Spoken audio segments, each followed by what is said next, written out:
বলতেছে আপনি নাকি ওনার প্রাইভেট পিক ভাইরাল করতেছেন। ও এটা নিয়ে কথা বলতে চাইছিলাম, এটা প্রাইভেট পিক। দাঁড়াও, এটা আমি আমার হচ্ছে কি চ্যানেল কা, এটা মেসেঞ্জারের এই চ্যানেলে এই ছবিটা দিছি, এটা নাকি প্রাইভেট পিক।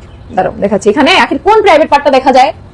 ও যে মিথ্যা কথা বলছে আহাদ সব সময় নাকি আমার পাশে ঘুমাইতো, ওর পাশে ঘুমাইতো না। আচ্ছা এখানে মাঝখানে আখের আলিশা শোয়া, তোমরা একটু গেস করে বলো তো, আহাদ বাবুর পাশে শুইতো নাকি আমি বাবুর পাশে শুইতাম? হ্যাঁ, বাবু বুকের দুধ আমার খাইতো না আহাদ এটা খাইতো? যে আহাদ আলিশার পাশে শুবে আর আমি আখির পাশে শুবো, এখানে দেখলেই তো বোঝা যাচ্ছে মাঝখানের প্লেসে এই পাশে একটা বালিশ এই পাশে একটা বালিশ, আহাদ ওর পাশে ঘুমাইতো আমি আলিশার পাশে ঘুমাইতাম। এই জন্য আমি এই পিকটা তাও দিছি আমার চ্যানেলে, এই যে মেসেঞ্জার চ্যানেলে। এখানে ওর কোন প্রাইভেট পার্টটা দেখা যায় আমাকে একটু সেটা বলো।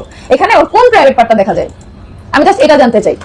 হ্যাঁ, ও তো আমার আর আমার জামাইয়ের বাইকটা নিয়েই রচনা লেখা ফেলছে, সেখানে এখানে ওর কোন প্রাইভেট পার্টটা দেখা যাইতেছে বলো আমাকে। হ্যাঁ, আবার কি বলছে খাটের এক কোনায় সবসময় শুয়ে থাকতো, আমি আর একসাথে শুয়ে থাকতাম না, খাটের এক কোনায় শুয়ে কান্না করতেছে। দাঁড়াও তোমাদের ছবি দেখাচ্ছি, এই যে দেখো খাটের এক কোনায় শুয়ে একে কাঁদতেছে, দেখো ওই যে কত সুন্দর কান্না, এই যে দাঁতগুলো বের করে কাঁদতেছে।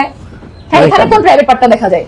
কোন প্রাইভেট পার্টটা দেখা যায় এখানে? ওই যে খাটের এক কোনায় শুয়ে কাঁদতেছে, অনেক কাঁদতেছে, অনেক কষ্টে ছিল সে, কোনোদিন হাতার সাথে ঘুমায় নাই। বাচ্চা ডাউনলোড করছে কোন অ্যাপস দিয়ে জানো, বুঝছো? বাচ্চা যে ডাউনলোড করা যায় এটা জানতাম না। ওই ডাউনলোডের অ্যাপসটা তুই মেরে তোর না ভিডিও ডাউনলোড করছিস না? আমার ওর হাতে রান্না সবচেয়ে বেশি ভালো লাগতো, ওইটাও বন্ধ করে দিছে, হ্যান্ড ওভার করে দিছে। ও আমারে সবসময় খাওয়াই দিছে, আমি ইভেন্টে পর্যন্ত যেতাম, ইভেন্টে পর্যন্ত আমারে খাওয়াই দিত। গত 2 বছর যাবত আমার খাওয়াই দেওয়া পর্যন্ত বন্ধ করে দিছে। সো ওর দিক থেকে ও স্যাক্রিফাইস করলো কি আখির জন্য, যে আখি যেন ভালোবাসতে পারে বা ভালোবাসা পায়। আর এই দিক থেকে আমার স্যাক্রিফাইস কি গেল, যে আমি ওর কাছে মানে ওর হাতে খাওয়া দিত, সেটা আমি মানে ভালোবাসতাম, আমার ভালো লাগতো, সেই জিনিসটা আমার এখন স্যাক্রিফাইস করে ওইখানে দিতে হইতেছে। আমি তো শখ করে বিয়ে করিনি, আমি তো ভালোবাসা বিয়ে করিনি যে ভাই ওর কাছ থেকে আমার ভালোবাসা লাগবে, বাট আমার ভালোবাসার মানুষটার কাছ থেকে পর্যন্ত আমার মানে স্যাক্রিফাইস করে চলতে হয়েছে। তারপরেও আমরা কোনো কিছু করিনি, আমরা ভালোবাসিনি। আপু তোমার এমন নাকি অনেকগুলো বিয়ে হয়েছে, এটা নিয়ে কিছু বলো। কালকে লাইভে অনেক কমেন্ট করছে, কালকে কমেন্ট আমি মেবি দেখিনি, তাহলে অবশ্যই বলতাম কাবিননামা দেখাইতে বলো।